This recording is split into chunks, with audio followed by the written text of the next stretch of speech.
Bonjour tout le monde, bienvenue dans la troisième vidéo qu'on fait aujourd'hui avec Emma Cruzy sur le thème de l'accouchement physiologique. Bonjour Emma, Salut Nathalie, ça comment va? vas-tu? Oui, très bien et toi? Bah oui, on est toujours là, on tient bon, Tiens bon, oui, on exactement. continue. Oui. En tout cas, c'est un thème qui plaît à beaucoup de monde. On a eu des commentaires déjà pour la première vidéo qui est sortie. On enregistre là fin novembre 2022.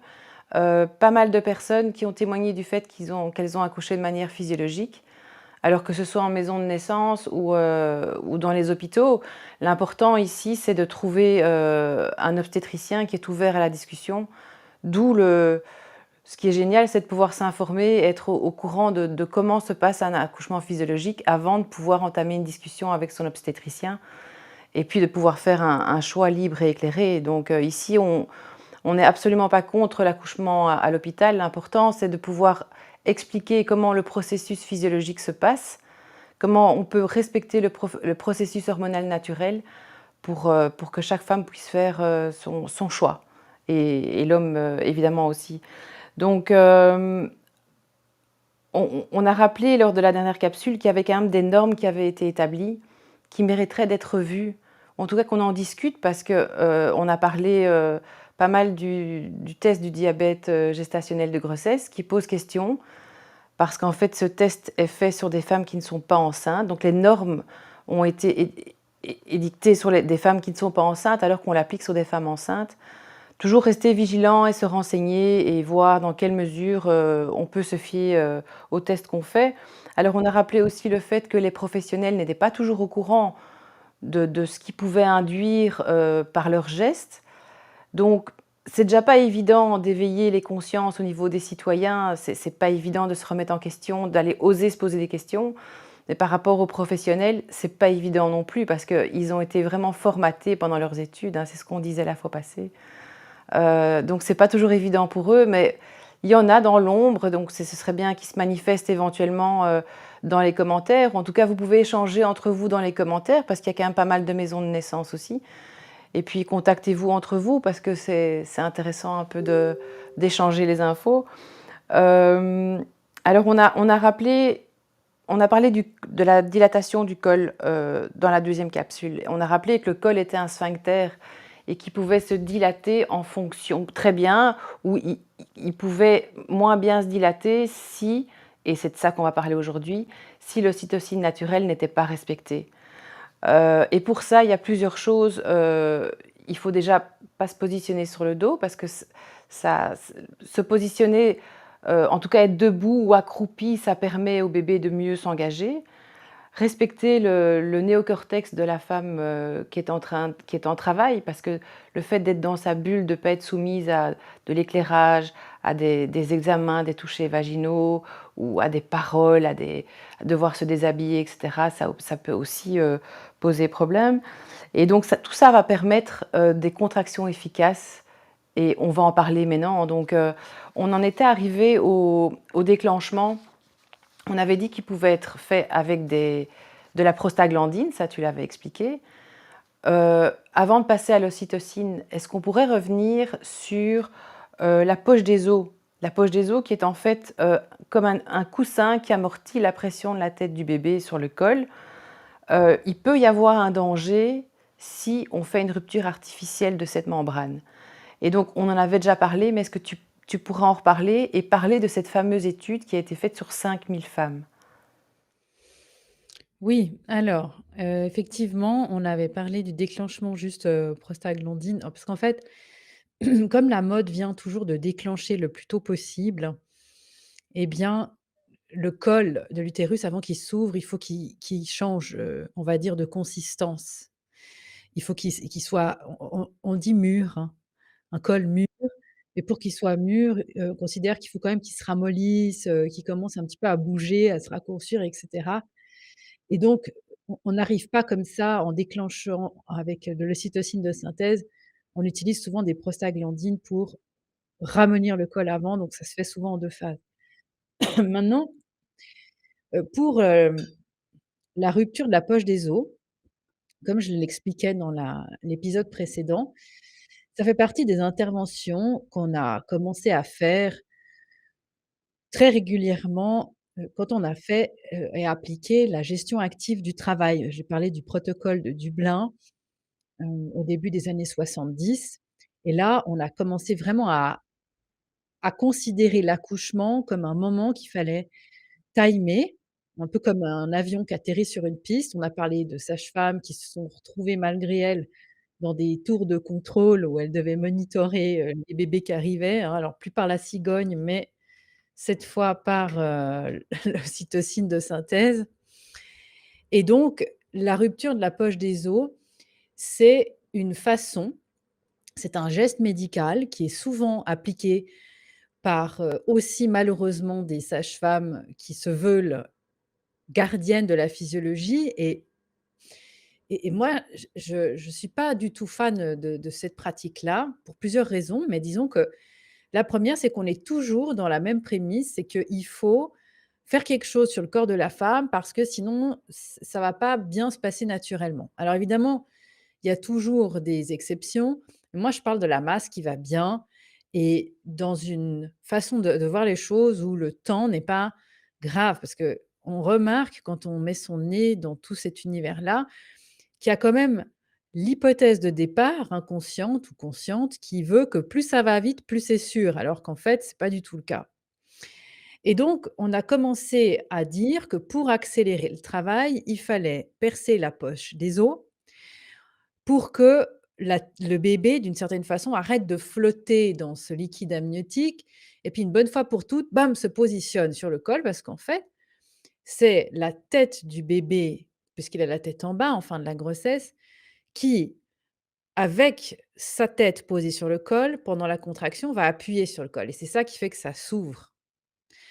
C'est pour ça qu'il y a certaines femmes qui ont des contractions et puis elles en bavent au début, puis il y a rien qui se passe.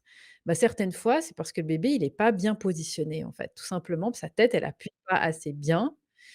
Alors on se dit: «Bah, si on perce la poche des os, ça fait descendre le bébé et puis ça appuie la tête sur le col et puis ça va aller plus vite parce que ça crée un travail, comme on l'appelle, à sec». Alors oui, effectivement, c'est une réalité, ça peut accélérer le travail. Est-ce que c'est vraiment utile pour la femme et le bébé? Ça, c'est vraiment pas quelque chose que moi je partage, mais surtout, ça crée de nouveau non seulement un inconfort pour la mère, mais aussi pour le bébé. Ouais. Parce que la poche des os, elle crée un coussin, ça fait vraiment quelque chose qui amortit. Donc la mère, au lieu de sentir la tête du bébé sur le col, bah, elle sent la tête plus un petit coussinet. Donc c'est déjà bien intense comme ça. Alors celles qui n'ont pas encore accouché puis qui sont enceintes, elles peuvent pas savoir, on ne sait jamais à quoi s'attendre et puis la perception de la douleur, ça dépend. Mais disons qu'une femme qui a vécu une rupture des membranes, ça s'appelle comme ça, artificielle et qui n'était pas, sous anesthésie, elle a bien senti la différence. Et puis le bébé aussi parce que son crâne, bah, il se retrouve contre les os, hein. C'est aussi une autre sensation pour la tête du bébé que quand il a sa poche autour. Et puis alors, dernière chose, qui est hyper dangereuse et qui arrive quand on perce la poche des os, si le bébé n'est pas assez bien positionné avec sa tête, un risque qui peut arriver, ça s'appelle la procidence du cordon et alors là, c'est une urgence vitale pour le bébé. Ça veut dire que le cordon passe devant sa tête, parce que le cordon, il flotte dans l'eau. Imaginons que la tête n'est pas bien mise sur le col. On perce la poche et puis là, c'est comme un lavabo qui se vide. Donc le cordon peut passer devant la tête, se coincer entre la tête du bébé et le col de l'utérus et donc le bébé lui-même peut compresser son cordon et je rappelle que c'est avec le cordon qu'il s'oxygène et l'accouchement, c'est un moment où le bébé a besoin de s'oxygéner parce qu'il ne s'oxygène pas, voire très mal pendant les contractions. C'est pour ça que on met beaucoup d'importance sur les pauses entre les contractions et puis il faut savoir que pendant un accouchement naturel où on ne vient pas trafiquer avec des molécules chimiques, il y a plus de temps de pause que de temps de contraction, hein. Ça, faut le rappeler aussi parce que ça peut remonter un peu le moral, aux femmes qui se préparent à accoucher, même si sur le moment on l'oublie parce que c'est vraiment intense pour certaines, voilà, mais il y a quand même plus de temps de pause que de temps de contraction et c'est pendant ces pauses que le bébé s'oxygène. Donc si le cordon est comprimé, eh bien, ça devient plus compliqué à ce moment-là parce que, à un moment donné, il faut que la tête du bébé sorte avant le cordon et là, c'est les cas de césarienne d'urgence. Oui, voilà, c'est ça. Et souvent, en fait, on parle pas assez de la souffrance fœtale, hein, qui est engendrée par ce genre de geste. Il y a également, bon, ici, on parle de la rupture artificielle de la poche des os, mais il y a aussi, on peut avoir une fissure de la poche des os. Alors là, ça veut dire que ça s'écoule petit à petit. Et là, c'est, enfin, pour l'avoir vécu, j'ai quand même, je sais peut-être mieux en parler aussi. Heu, Là, c'est, il faut aller tout de suite à l'hôpital, il y a un risque d'infection. Alors, Mmh. est-ce qu'il y a vraiment un risque d'infection? Oui, alors tu me parlais de cette étude qui a été faite en 96. On dit 96 en Belgique, on dit 96? 96, 96 comme en Suisse. peu Alors tu vois, je me importe. force je me force, je sais qu'il y a beaucoup de Français qui nous écoutent. Ils me disent: «Mais qu'est-ce qu'elle raconte? 96, qu'est-ce que ça veut dire?» Bon, c'est une étude, qui est pas, toute récente, mais elle a quand même été faite sur 5 000 femmes. J'ai pas connaissance d'une autre qui est venue contredire celle-ci.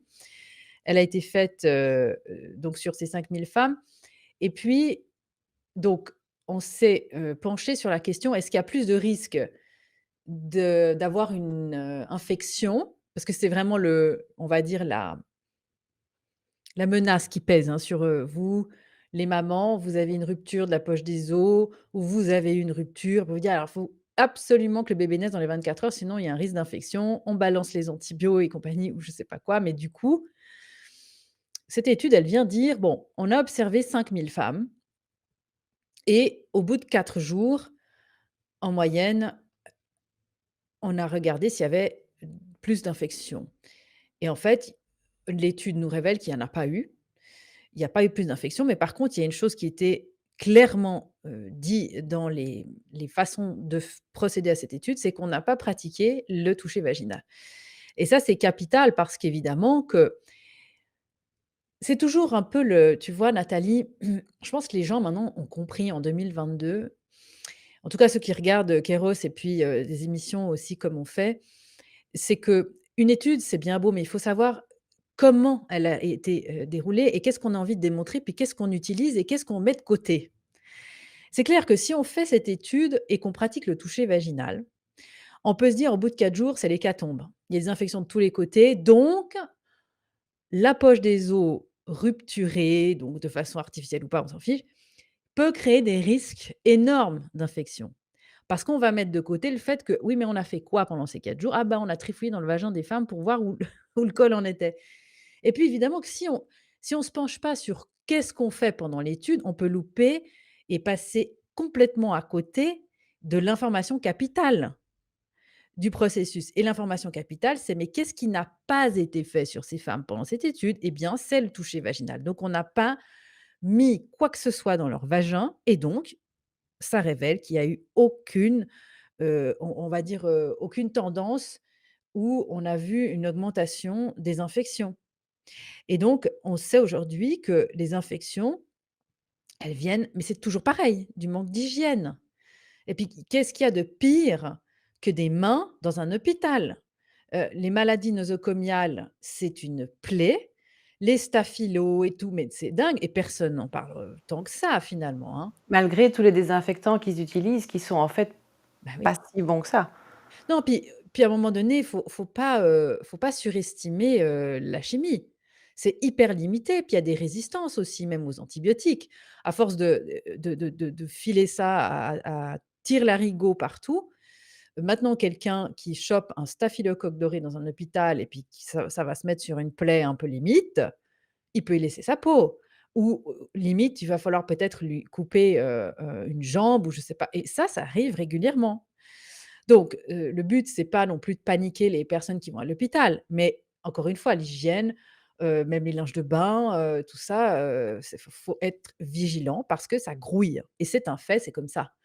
Et c'est pas nouveau, ça a toujours été comme ça.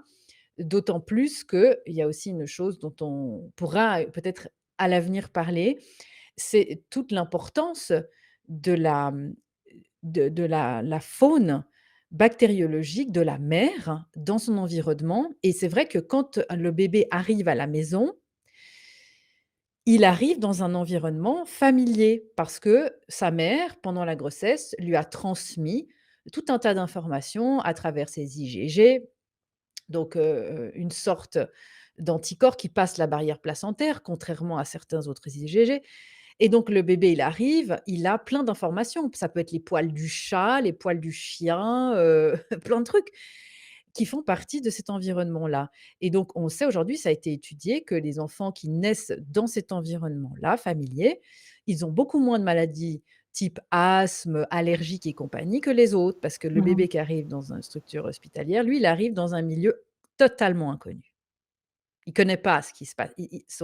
Son corps arrive comme un extraterrestre dans un endroit où il y a toute une série de particules étrangères.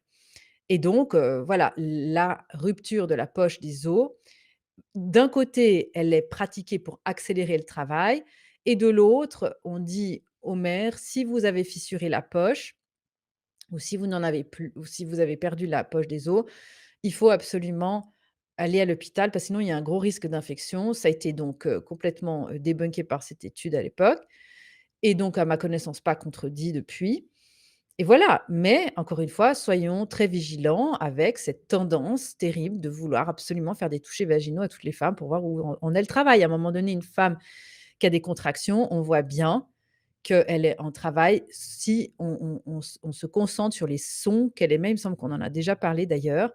Les attitudes et la les sons, hein, ça c'est vraiment important, ce sens-là de l'ouïe, sont caractéristiques d'une femme qui est vraiment engagée dans son travail qu'une autre. Donc il y a pas besoin d'aller mettre ses doigts dans le vagin pour voir où elle en est. Ça, c'est vraiment, je crois, une névrose de praticien de Ouais. santé et qui a d'ailleurs, on va dire, déteint sur beaucoup de femmes parce que je vois même des femmes qui ont bien compris le processus de la physiologie et cetera, qui sont rassurées quand on leur dit: «Oui, bah, tu as 5, tu as 4 ou tu as 6 ou et cetera». Ça les rassure toujours de savoir où en est leur col comme si c'était un critère, on va dire, sérieux, un bon marqueur de là où en est le travail, alors qu'en fait, c'est totalement démonté et ça, je crois que ça va être une des plus grosses programmations qu'on a à défaire de nos inconscients, que le col n'a absolument aucune, progression linéaire et il y a des femmes qui tout d'un coup se retrouvent avec 2 contractions, le col qui est complètement ouvert et puis d'autres pendant 24 heures, elles ont des contractions à ne plus savoir comment les gérer, puis le col a pas bougé d'un iota. C'est ça, c'est qu'en fait toutes les femmes sont différentes et donc voilà, c'est toujours un peu le problème de tout vouloir standardiser. Alors, vous, on vous perce la poche, vous, ça fait combien de temps? Ah bon, bah, du coup, on déclenche et puis voilà, c'est reparti sur le toboggan. Oui, on rappelle aussi que la dilatation, la norme d'1 cm par heure, c'est absolument pas, une réalité parce qu'en fait, on va le dilater beaucoup plus, facilement déjà avec l'ocytocine naturelle, mais ça va aller beaucoup plus rapidement en fin de travail, hein. Les derniers centimètres peuvent aller très, très vite. Et donc maintenant, on a vu la prostaglandine, la poche des os, il reste l'ocytocine naturelle qui est quand même un gros morceau. L'ocytocine de synthèse à ce moment-là qui est utilisée pour le déclenchement, donc qui inhibe totalement l'ocytocine naturelle, va provoquer des contractions beaucoup plus fortes qui vont justement empêcher les temps de pause pour le bébé et donc il y aura un problème d'oxygénation du bébé, donc potentiellement une détresse fœtale qui peut amener à une césarienne. On va obligatoirement mettre un monitoring aussi. Donc voilà, on entame quand même un gros sujet, c'est l'ocytocine. Donc ocytocine naturelle, ocytocine de synthèse. C'est une hormone hyper importante à respecter pour préserver le processus physiologique. Il y a également les endorphines. Euh, alors, il faut à tout prix éviter d'enclencher l'hormone qui s'appelle adrénaline. Euh, Au niveau de l'ocytocine naturelle, elle est aussi, bon, elle a un défaut, c'est qu'elle est très timide. Donc il faut vraiment pas la perturber, mais par contre, elle a une grande qualité, c'est de sécuriser justement la délivrance du placenta. Donc elle intervient vraiment tout au long du processus physiologique de l'accouchement, mais déjà pendant la grossesse. Exactement. Hem, Ce qu'il faut savoir, c'est que la l'ocytocine, elle est, comme tu le dis, elle est timide et c'est vraiment une hormone qui est capitale. Il y a pas que elle, mais on va dire c'est surtout elle qui est mise en Mmh avant mh. quand on s'intéresse là, mais elle, c'est une hormone qui est produite par notre cerveau, par l'hypophyse et on peut pas contrôler. On peut pas se dire: «Ah bah tiens, c'est comme ça, hein, les hormones, c'est terrible», mais on peut pas dire: «Ah allez, maintenant, il faut que je produise mon ocytocine». Ça marche pas comme ça.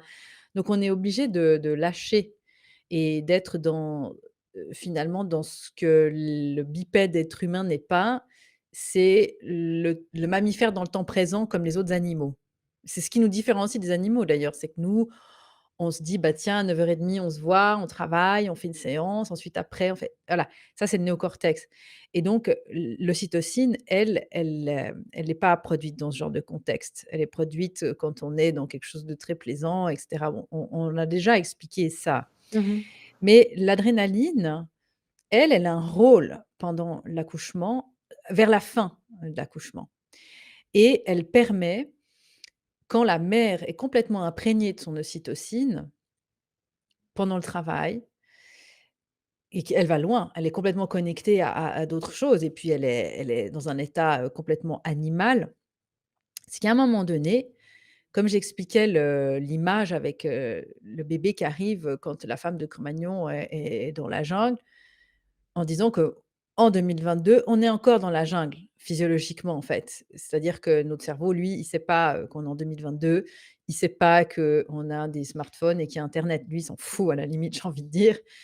Notre cerveau qui gère le processus de l'accouchement, comme celui qui gère le fait de vomir, comme celui qui gère le fait de digérer et cetera, lui, il est toujours à l'époque, de Cro-Magnon et donc quand, à un moment donné, dans l'accouchement, la femme, elle est au début de son travail, pourquoi on a besoin et que c'est capital que l'ocytocine soit timide, c'est que si, quand elle cherche son endroit et puis qu'elle s'isole du monde, pour faire son petit nid, pour mettre bas, en fait, un peu comme une chatte. Mmh. Si à ce moment-là, elle est dérangée parce qu'elle sent qu'il y a un danger ou qu'il y a peut-être, un prédateur qui arrive, eh bien, heureusement que l'ocytocine fiche le camp et ça stoppe tout. Donc aujourd'hui, on le voit comme un problème, alors qu'en réalité, c'est grâce à ça qu'on est toujours sur terre, nous, l'espèce humaine. C'est instinctif. Oui et en même temps, une fois que c'est bien enclenché, qu'elle a trouvé son nid, que tout va bien, qu'il y a personne, bon, bah, c'est très bien. Le bébé, une fois que le col est ouvert, il commence à descendre et puis une fois qu'il est bien engagé, alors là, il y a l'adrénaline qui arrive et heureusement que l'adrénaline arrive à ce moment-là, quand le bébé est sur le point de sortir, parce que la mère, à ce moment-là, elle est plus en train de planer et puis d'être sous endorphine, à fond la caisse. Elle a le retour de l'adrénaline qui lui ramène un état de vigilance et qui permet d'être capable, non seulement de s'occuper du bébé dès qu'il va sortir, mais s'il y a un prédateur qui arrive, le bébé maintenant il va sortir. C'est-à-dire qu'elle ne peut pas courir avec un bébé entre les jambes, qui est en train de naître, tu vois? Donc là aussi, la nature est hyper bien faite parce que tout ça, c'est un morceau, c'est une symphonie. Le chef d'orchestre évidemment, c'est le cerveau, reptilien ou limbique ou peu importe. Mais finalement, on a tout en nous, on a un kit qui est là et tout on va dire aujourd'hui, tout le travail que la femme elle a à faire, c'est de pas déranger ça. C'est de laisser faire ça. Alors c'est sûr qu'on se dit: «Waouh, ça va à l'encontre de tout ce que j'ai appris en fait».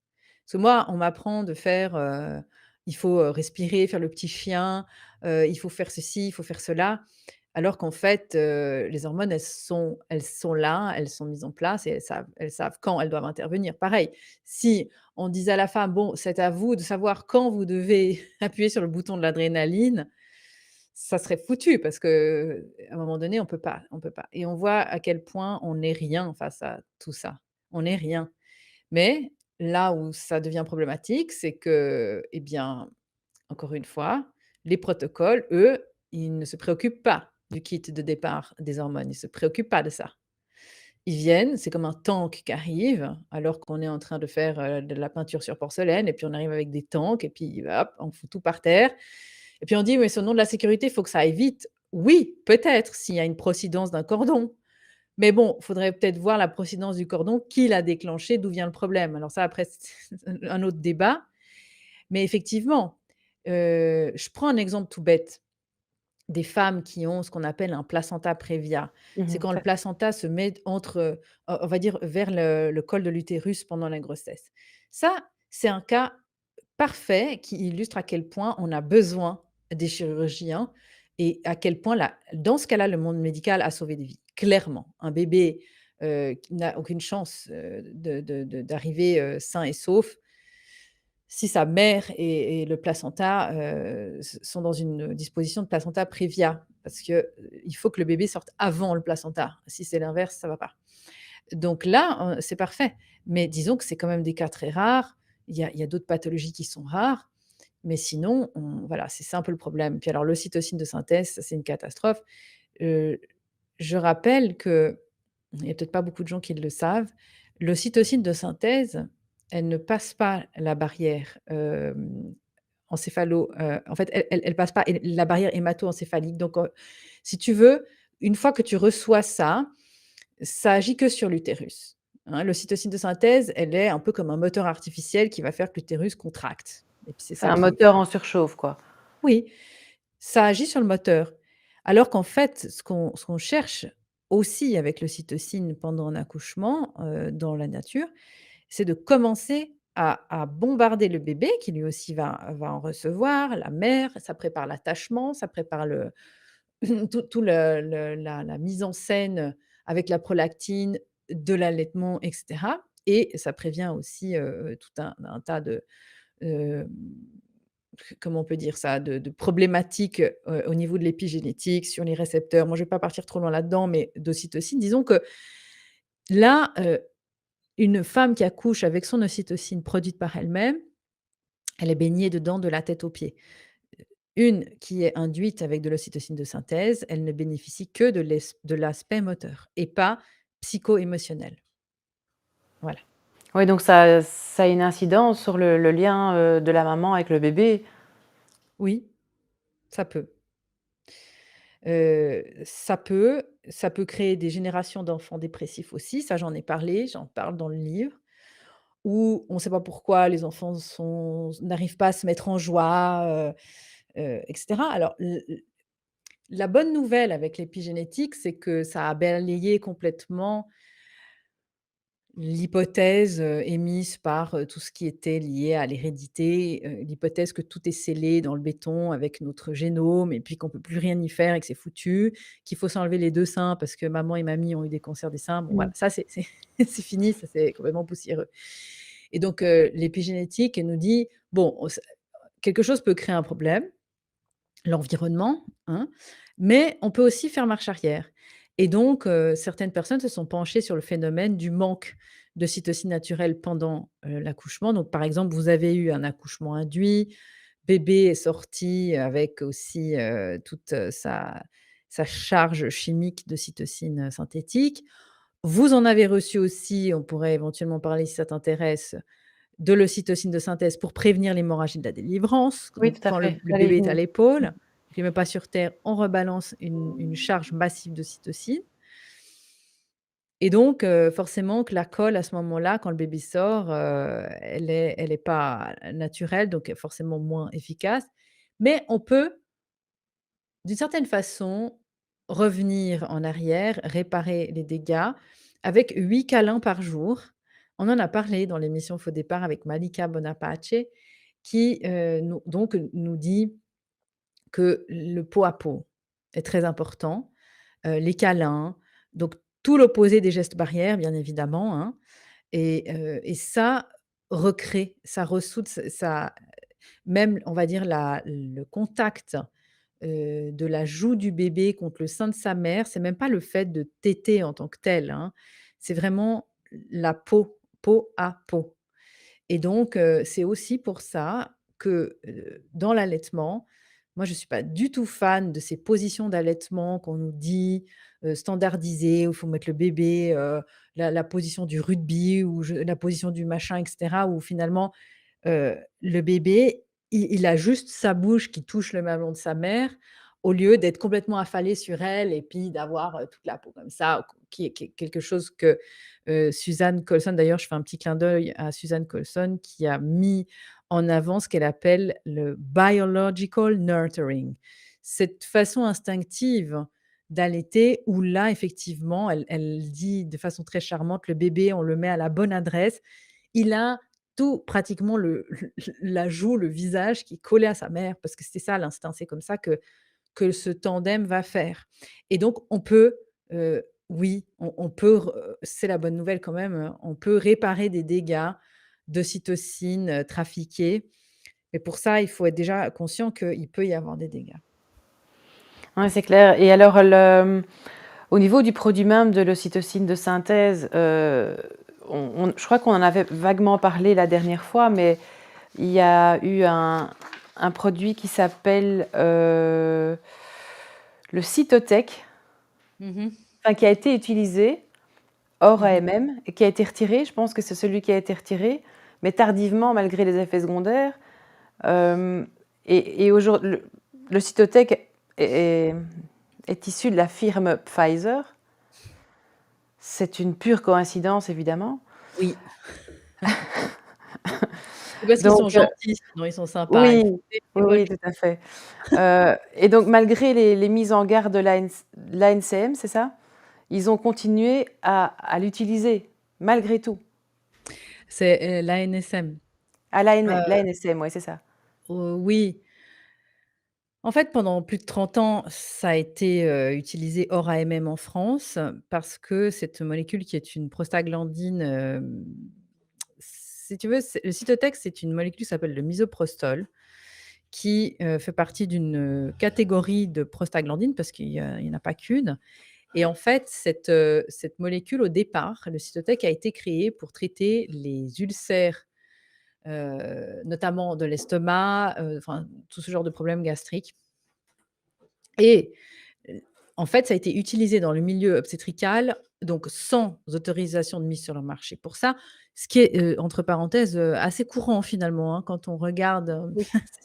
c'est assez courant c'est fou, on fait des AMM, des autorisations de mise sur le marché, pour, on va dire pour traiter A et puis finalement on se retrouve à traiter B. C'est un secret de polichinelle et ça passe, pas de problème, Le bon. problème, c'est quand les gens ne sont pas au courant que c'est hors AMM, en AMM. C'est Ouais. ça, c'est que de nouveau, on a, une grande différence entre la théorie et la pratique et puis donc cette molécule, elle a été retirée du marché français en 2018. On retrouve dans plein de maternités et de structures hospitalières des protocoles qui utilisent encore le Cytotec. Maintenant, c'est un secret de polichinelle, vraiment et effectivement, c'est, potentiellement mortel. Ça peut créer une série de problématiques, mais c'est hallucinant, des ruptures utérines, des enfin, c'est le massacre total, c'est d'une violence inouïe parce qu'en fait, ça a créé des contractions, monumentales. Donc en fait, on utilise, et encore maintenant, cette molécule pour le traitement de l'interruption volontaire de grossesse, l'IVG, médicamenteuse, donc en plus, souvent, on laisse les femmes prendre ça chez elles. Il y a des femmes qui prennent ça au marché noir avec leur gynéco qui leur file ça sous le manteau. Enfin non, mais c'est un marché dingue. Des cas d'hémorragie, des femmes, qui frôlent la mort, enfin c'est une et le problème, c'est que dans ces 2 mondes-là, il y a beaucoup de honte, hein. Les femmes, moi j'en connais, hein, qui ont pris ça, qui avaient honte déjà d'être tombées enceintes à presque 50 ans, qui, ou avant ou très jeunes, enfin ou bref, peu importe, ou des histoires, enfin bref, chaque famille a aussi ses casseroles et puis ses problématiques. Des femmes qui ont honte, qui osent rien dire, elles prennent ça, comme ça sans savoir et puis il y a une omerta totale. C'est hyper dangereux, ça a vraiment créé, alors du coup, ils ont remplacé ça, officiellement par d'autres qui ne sont pas forcément mieux, mais comme on met des plombs à faire des études et puis que même quand les études sont là, de toute façon, je crois qu'il y a pas grand monde qui les lit ou alors elles sont biaisées ou alors enfin, quand on voit qu'il a fallu il a fallu 31 ans, 31 ans, déjà pour retirer, du marché celui-ci en France, mais à peine il était retiré et il y a d'autres choses qui ont pris le relais et puis c'est pas forcément mieux, hein. Faut être très prudent. Il y a toujours des risques, une molécule, ça reste une molécule et puis il y a toujours des risques. Ouais, c'est clair. Comme tout médicament, ça, tous les médecins, enfin, il y a plein de médecins qui l'ont dit, hein. Et une fois que cette ocytocine de synthèse est injectée, en fait, elle inhibe complètement l'ocytocine naturelle. C'est ça le problème. C'est qu'on ne sait une fois que c'est injecté, on ne sait pas revenir au processus physiologique. Mmh mh. Mmh. Heu, alors elle a une durée d'action qui est limitée dans le temps, l'ocytocine de synthèse. C'est-à-dire qu'en gros, on peut imaginer que quand on arrête d'injecter ça, dans la femme, qui est en train d'accoucher, grosso modo 40 minutes après, il y a ça fait plus d'action. Mais, le problème, c'est que si la femme est complètement bypassée dans sa production personnelle de cytocine, ça va pas arranger les choses. C'est qu'à un moment donné, la seule chose qui fait qu'on arrête dans une structure de donner ça, c'est qu'on voit parce que c'est une évidence, même les professionnels le disent, je crois qu'ils ne s'en rendent même pas compte à la fin, c'est que ça crée des détresses fœtales et donc à un moment donné, ils sont bien obligés d'arrêter dans certains cas parce qu'ils voient bien que le bébé, il n'arrive plus à suivre. C'est vraiment une contraction qui n'est pas naturelle, donc elle est forte, elle est elle est artificiellement violente et chaque réaction des femmes, c'est un peu la surprise. Donc encore une fois, on n'est pas des machines.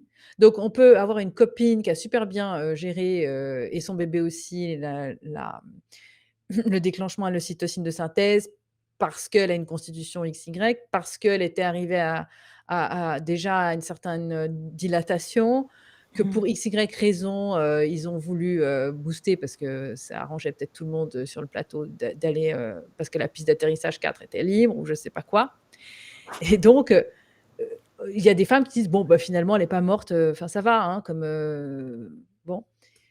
Il y a beaucoup de il y a finalement, il y a beaucoup de gens qui frôlent des catastrophes, ils s'en rendent même pas compte et donc le problème, c'est qu'une fois qu'on rentre et qu'on met le pied là-dedans, je vois pas trop comment on peut en sortir si ce n'est, ben, bébé fatigue, on arrête de vous envoyer ça, mais ça part en césarienne.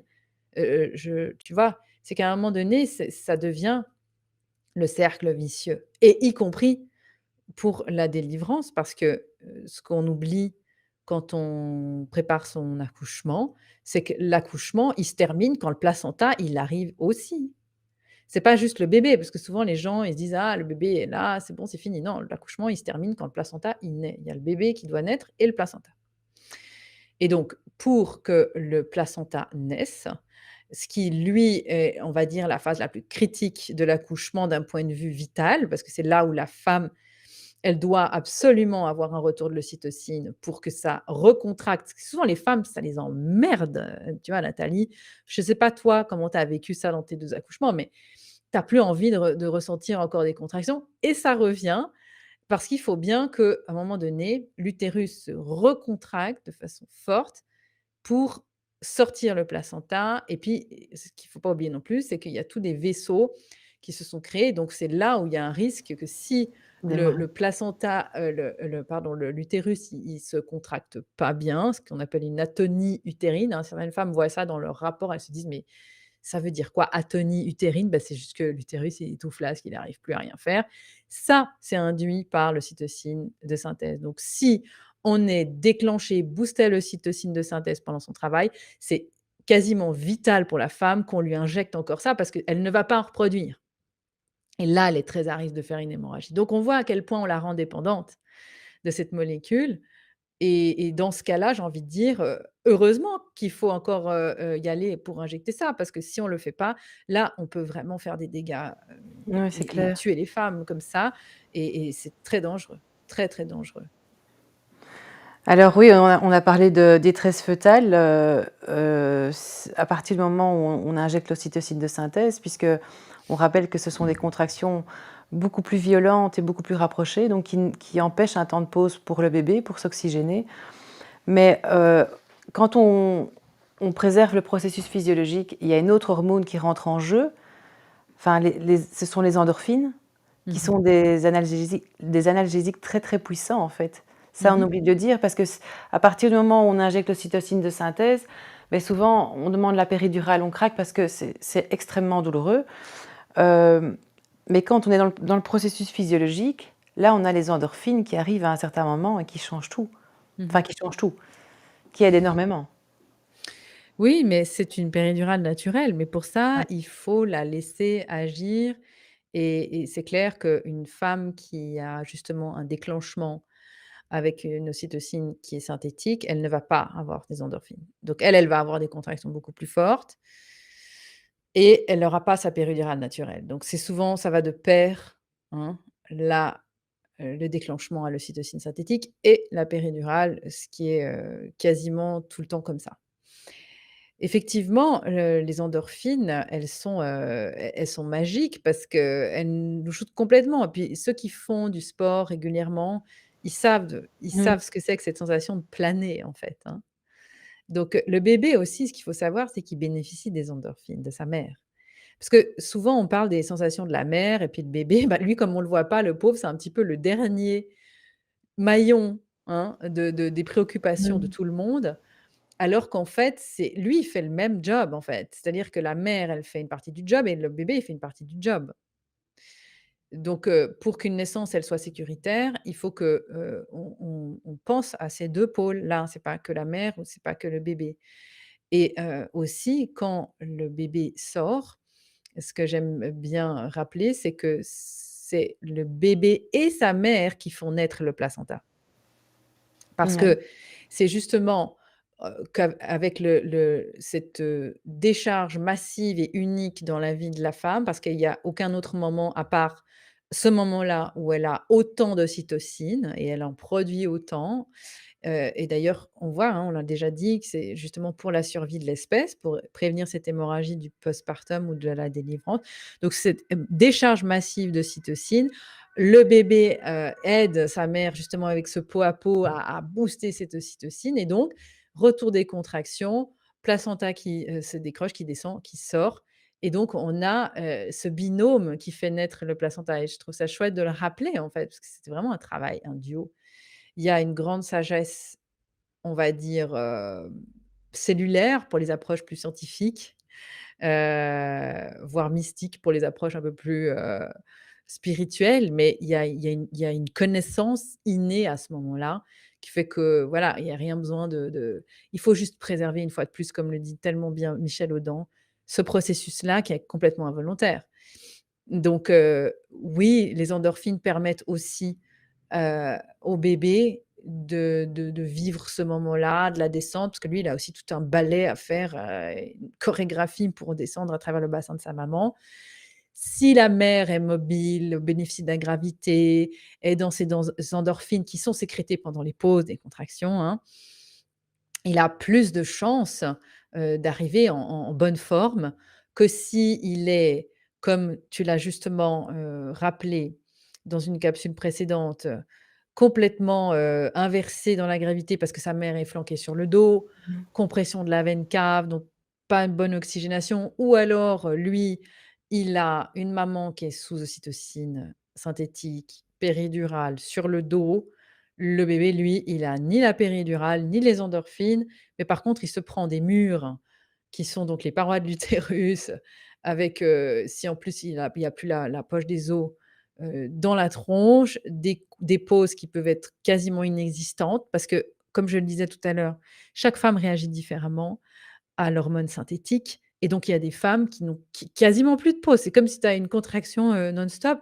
Le bébé, lui, il part en détresse et puis c'est terrible, hein. C'est vraiment c'est fou, c'est 2 mondes complètement opposés, hein. Complètement différent et d'où l'importance aussi de laisser le bébé une fois qu'il est sorti, qu'il est né, de le laisser au contact, de la peau de sa maman et de ne pas l'emporter pour faire Dieu sait quoi. Alors parfois le problème c'est que quand on accouche, avec l'ocytocine de synthèse, en tout cas que ça a été provoqué, beh, souvent ça finit en détresse fœtale et ils sont dans l'urgence d'emmener le bébé pour essayer qu'il aille mieux, en fait.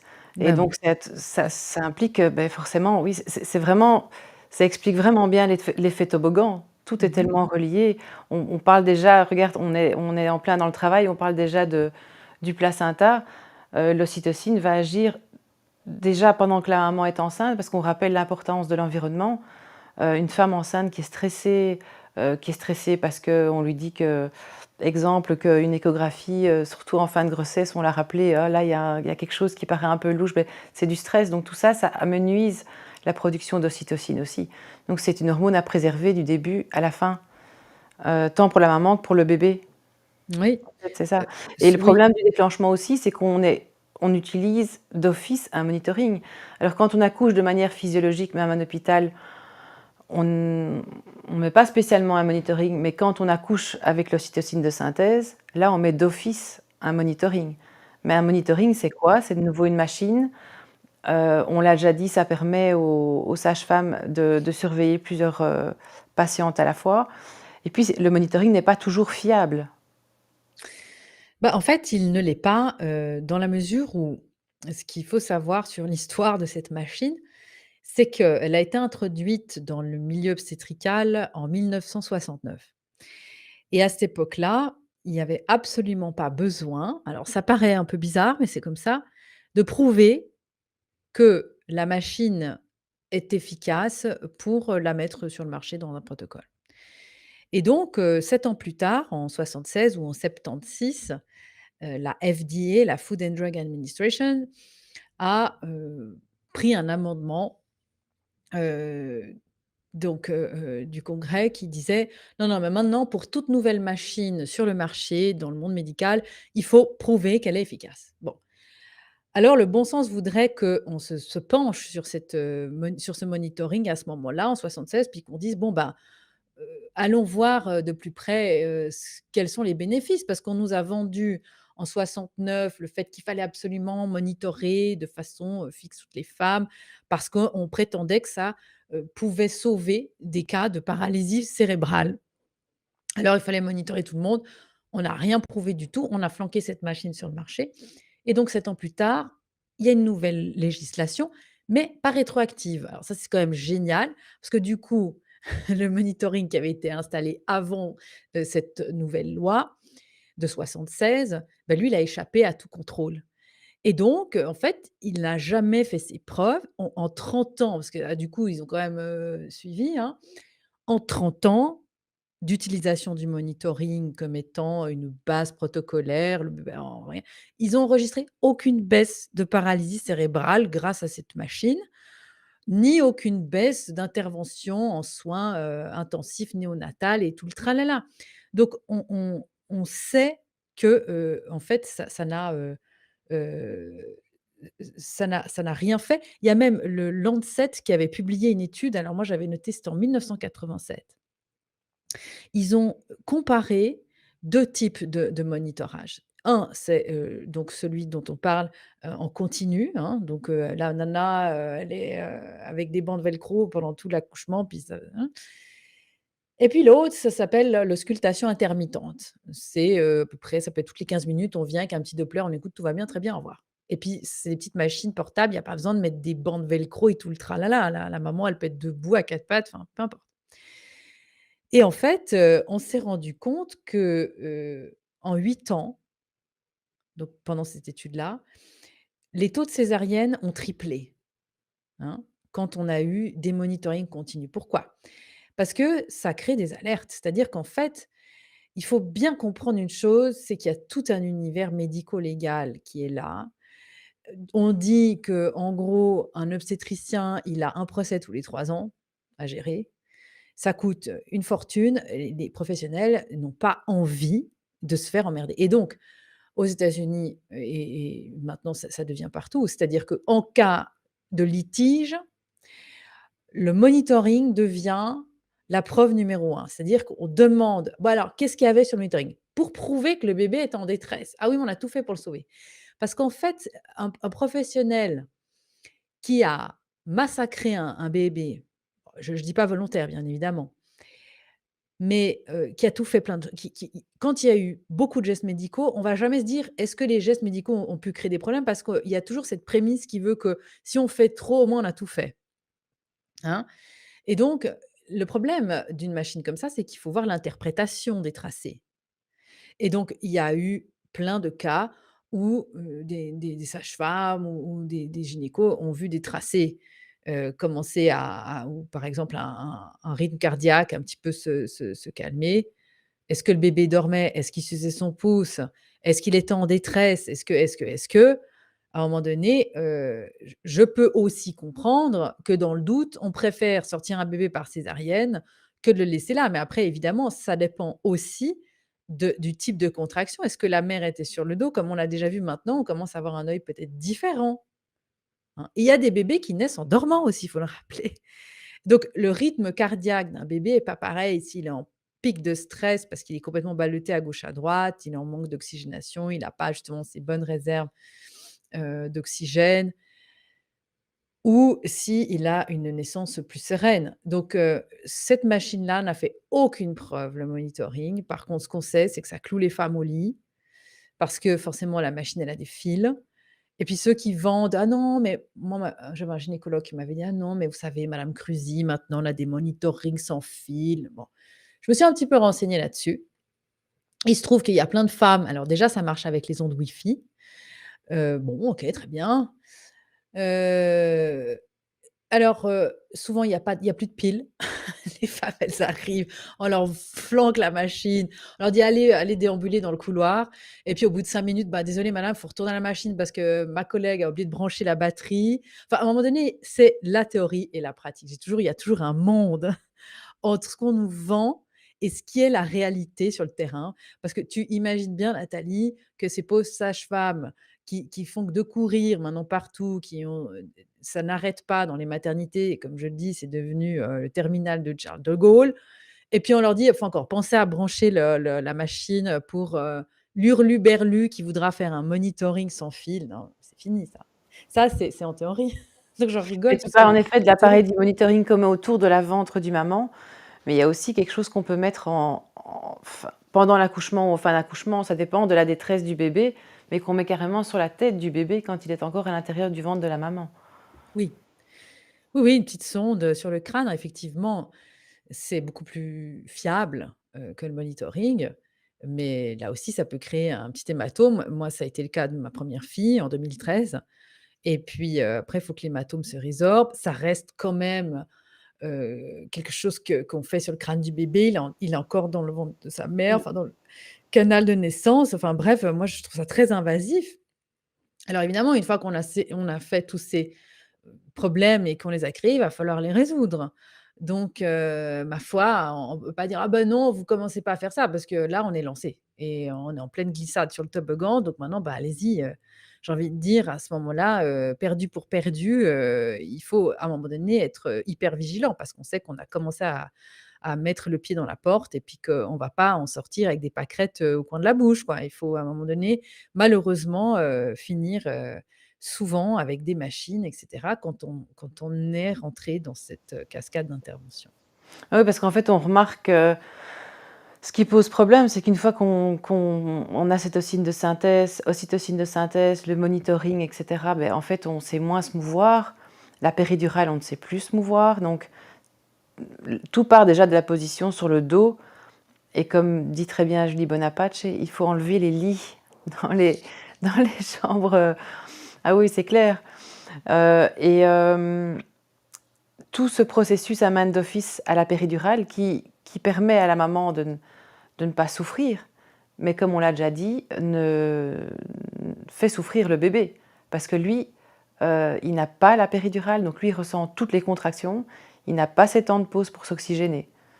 Donc on en arrive, chaque fois, on voit qu'on prend pas très bien, enfin, que le bébé ne sort pas indemne, en tout cas d'un accouchement qui est déclenché, et qu'il faudrait peut-être un peu plus se pencher sur les conditions du bébé dans ce type d'accouchement. Mmh. Oui, après chaque, cas est tellement, différent. Je pense que chaque, femme devrait vraiment, décortiquer ce Mhm. qu'elle a vécu et avoir une clé de lecture, bien éclairée là-dessus. Parce que encore une fois, chaque histoire est tellement différente et puis bon, il y a aussi l'aspect psychologique qui joue énormément, hein. C'est là, on peut plus tricher le jour de l'accouchement, on peut pas faire semblant. Donc certaines femmes ont des processus de guérison qui sont compliqués, hein. Il y a des histoires, très complexes que certaines femmes ont pu vivre, ça peut être des violences, sexuelles quand elles étaient jeunes et cetera. Pour une raison ou une autre, le cerveau, lui, il se fait les fonds de tiroir. Le jour de l'accouchement, moi, comme je dis, c'est là où il y a l'instant de vérité, on triche plus et donc il y a des accouchements qui peuvent être, très complexes, très difficiles à gérer pour certaines femmes, d'un point de vue psychologique. Ça peut partir donc dans ces cas-là en souffrance, on n'est plus dans la douleur, on est vraiment dans des circonstances où certaines femmes sont coincées, dans une situation où elles n'arrivent plus à gérer, c'est trop. Il y a même, alors heureusement c'est rarissime, mais il y a même des psychoses, hein, qui peuvent se déclencher le jour de l'accouchement. On sait que ce sont des moments charnières, de certaines phases psychotiques, de personnes en fait qui ont ça de façon latente et ça peut sortir, notamment pendant l'accouchement. Donc c'est pas rien, c'est un moment très important l'accouchement dans la vie d'une femme et donc encore une fois se préparer. Essayer d'aller, faire le tour de nos tiroirs le plus possible, hein, même s'il y en a qui restent des fois, bien cachés. Mais, tout ça fait qu'on n'est plus dans l'acte, dénaturé de sens, bon, parce qu'il y a des femmes aussi qui disent: «Bon, bah, moi, je veux pas souffrir, je veux rien savoir, ça va être», j'en ai encore rencontré une hier, péridurale, c'est son premier bébé, c'était la condition sine qua non pour que j'ai un enfant. Et là, on sent qu'il y a effectivement une grande peur, et c'est dommage parce que dans le milieu de suivi de grossesse, classique, médical, il y a absolument mais aucune discussion sur ce genre de choses-là. On ne parle pas de ça. Donc, on peut dire: «Oui, bien sûr madame, on vous déclenchera à 39 semaines» et puis alors là, voilà, on rentre dans tout ce qui va impacter le bébé parce qu'on parle aussi des sensations, mais on l'a déjà dit, tout l'aspect psychologique du bébé qui lui n'aura pas choisi le moment de naître, qui va se retrouver flanqué à la porte avec un coup de pied aux fesses et puis, il arrive, comme un atterrissage d'urgence, si tout le monde s'imagine dans un avion maintenant, on préfère atterrir cool, on met la ceinture, le commandant dit: «Bah, voilà, on est en train d'arriver», on sent les roues qui sortent, puis on se pose cool.